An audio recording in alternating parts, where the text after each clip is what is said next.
Merci. Patrick Hetzel.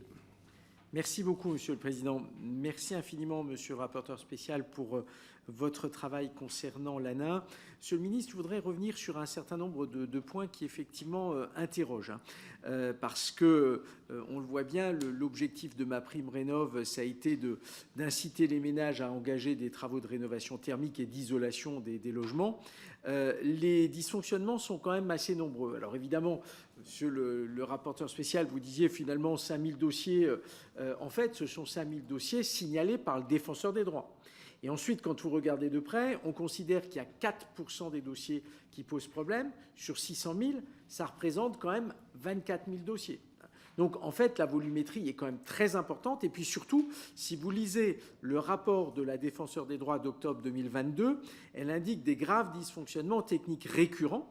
Et d'ailleurs, nous avons tous dans nos permanences des personnes qui viennent nous voir à ce sujet. Le problème provient évidemment du portail informatique où les ménages doivent créer en fait un compte pour faire leur démarche.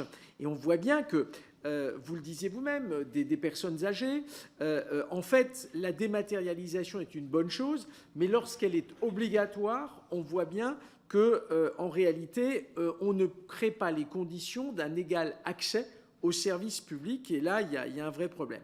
Ensuite, on voit bien aussi, l'ANA d'ailleurs le dit, seuls 2% des financements qui ont été alloués ont été dédiés à des travaux d'isolation.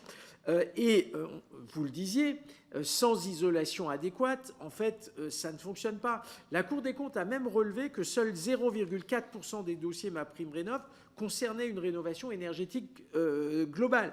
Donc on voit bien qu'il y a vraiment des choses à améliorer. Et Monsieur le ministre, la question est simple.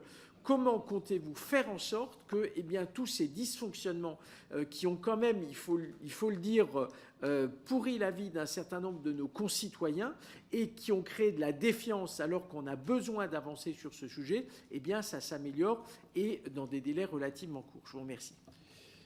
Qui parmi les 4 représentants du groupe MoDem